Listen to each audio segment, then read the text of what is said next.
It is yet another Wednesday, and you guys know by now that every Wednesday we feature your Bulls hot takes from this week, a series that I will continue to keep up throughout the offseason. So if you have any hot takes about the Bulls that you would like to see included in future videos, be sure to leave them in the comments below or on the Bulls Central Discord under the Hot Takes channel, which can be found in the link in the description. But with that being said, let's get right into it. So what's going on, everyone? You are listening to Bulls Central here. Hope you're all doing well. Let's get us kicked off with our first hot take, which comes to us from JC Quintos.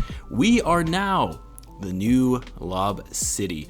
Not really a far off take, to be honest. I mean, when you look at those Clippers days with CP3 throwing lobs to Blake Griffin and DeAndre Ayton, you look at this team now, especially after the most recent acquisition of Derrick Jones Jr. to go along with the two most athletic dunkers in LaVine and DeRozan, not to mention Patrick Williams as well, and a point guard in Lonzo Ball who loves throwing out lobs to players with his great court vision. I mean, yeah, this is going to be a fun team to watch on a nightly basis with the highlight level dunks and alley-oops that we're going to be witnessing.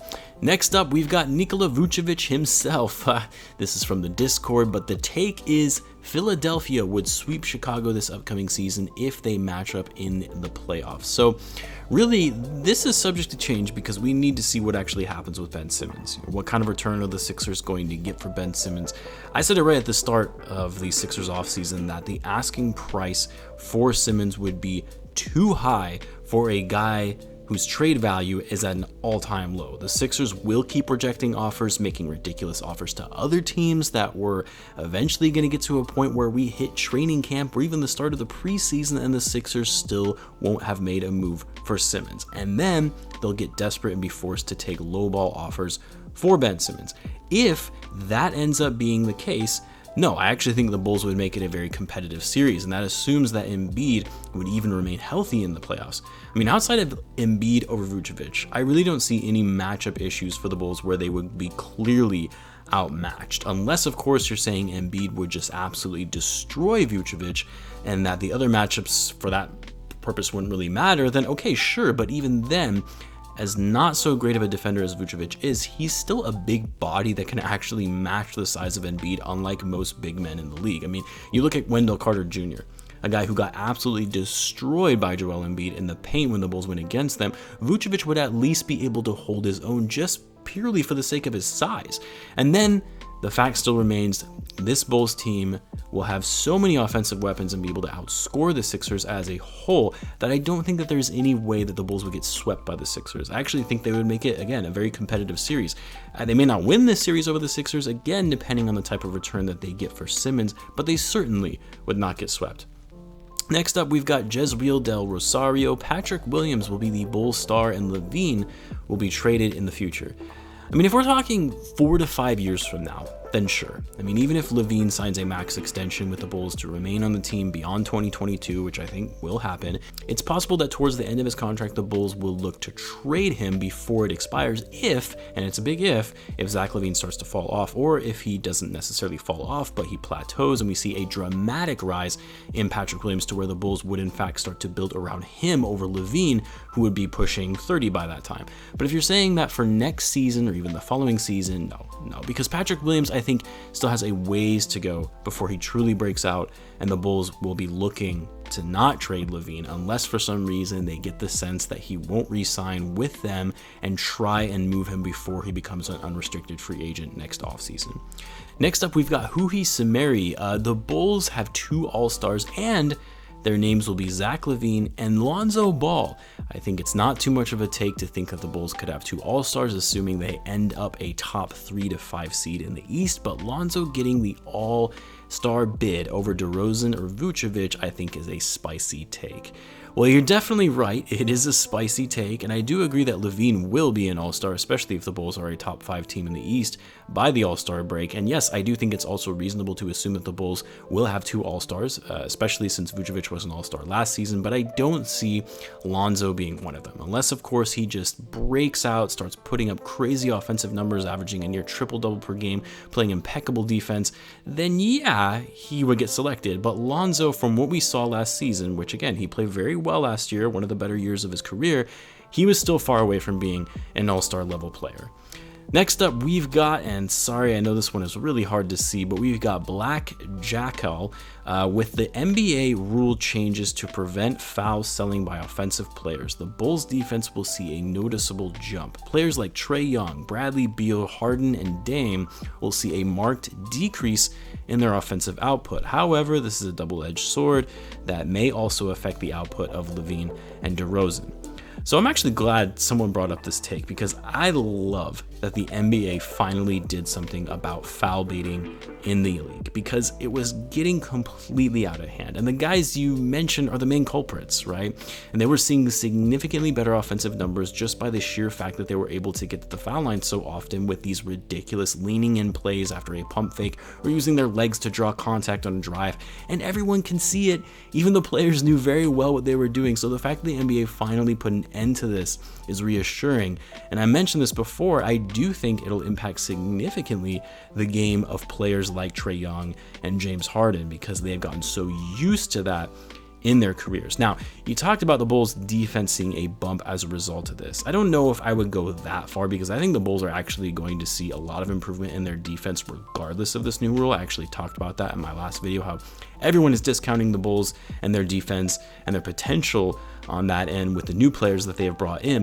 But I do think that this rule will benefit the Bulls because their guys, our guys, are not big-time foul baiters and really have never been. That's not been a huge part of their game throughout their careers. I know you mentioned LaVine and DeRozan, and yes, they do a bit of foul baiting occasionally. It's nowhere near the level that you would see from someone like Trae Young. So I like this rule change because I couldn't stand to watch players doing it and slowing down the game to get a couple of easy free throws, but also because the Bulls, they didn't really do this as much, so it won't negatively impact their offense as much as other teams.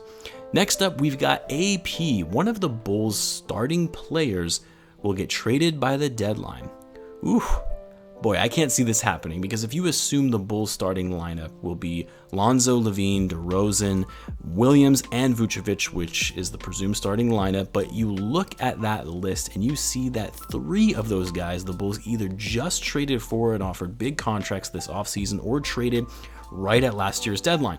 Not only that, but they just drafted Patrick Williams last season, and most view him to be an untouchable player. And then LaVine, who is arguably their best player and is assumed to be the player that the Bulls are looking to build around for the future, I just can't see any of these players being traded before the deadline. I mean, the player who has the highest likelihood of these 5, and that's even a really big stretch and a small chance that it would happen, but it would probably be Zach LaVine. And the reason I say that is because if this season doesn't pan out well and the Bulls underperform and LaVine could potentially ask for a trade, or again, the Bulls sense that he might not re-sign with them, and rather than losing him for nothing in free agency, they trade him before the deadline. But again, I really just cannot see that happening.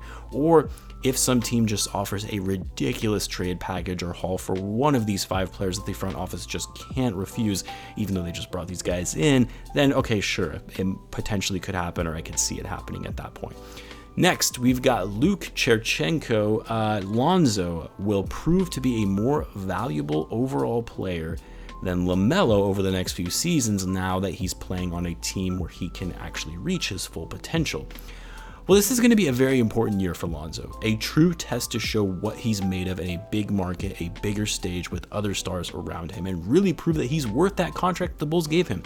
I mean, this past season, all of the focus has been on LaMelo Ball when it comes to these 2 brothers, and rightfully so, because LaMelo really exceeded expectations in his rookie season, coming out strong and winning Rookie of the Year. So before really giving my reaction to this take, we really need to see how Lonzo does this season and whether he'll continue to improve and further his offensive game like we saw last season, also improving his playmaking even further since he wasn't really given the opportunity to showcase that on most nights in New Orleans last season. And then we can see who will truly prove to be the more valuable overall player. Because I do agree with you that I think Lonzo has the ability to be a more well-rounded player, the better overall player, in the fact that he's a much better defender than his brother, but also still maintains the court vision and playmaking that his brother does. LaMelo is probably a better overall scorer, at least, based on how he showed up at age 19. And we assume he'll continue to get better, obviously. But yeah, I mean, if Lonzo, fully takes advantage of this opportunity playing in Chicago with some of the best offensive players in the game, this could be his time to shine, and he could very well prove to be, in fact, the more valuable overall player over his brother, LaMelo Ball. Next up, we've got Isaiah Caddy. Alex Caruso at some point during the season will outplay Lonzo and get the starting spot. No, there's no way that is ever happening, not unless Lonzo gets injured, but you mentioned Caruso would get it by way of actually outplaying him, and that just simply isn't going to happen. I mean, I like Caruso, don't get me wrong. I mentioned that this is going to be one of the more underrated signings for the Bulls this offseason, but he's not on Lonzo's level in terms of his playmaking, his ability to run an offense, and even his scoring for that matter. I mean, unless Lonzo just absolutely bombs and falls off completely in his performance this season, which let's all pray that doesn't end up being the case as Bulls fans, then no, Lonzo is going to start barring any injuries. He will be the Bulls starting point guard for the whole season. That's why you pay him the contract that you gave him over the much smaller contract that Caruso obtained.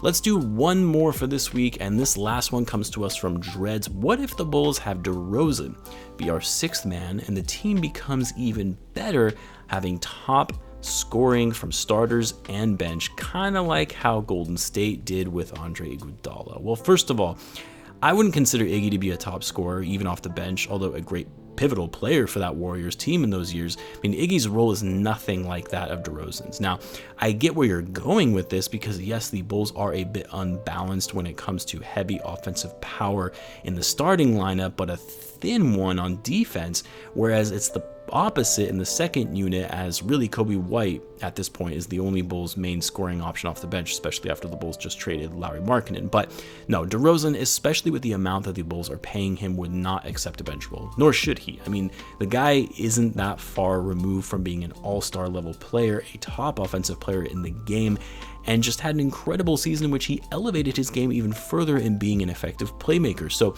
he's not going to settle for a bench role, and the Bulls wouldn't either. It kind of goes back to the last take. You just don't pay players that kind of money to have them come off the bench. I'll end it there for this week though, guys. Thank you to all of those who left their hot takes. I do apologize if I wasn't able to include yours every week.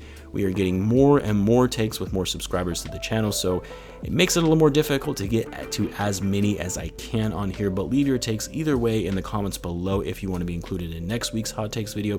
As always, be sure to subscribe if you're a Bulls fan, as I do post daily Bulls content. Thanks again for tuning in, guys, and I will catch you in the next one.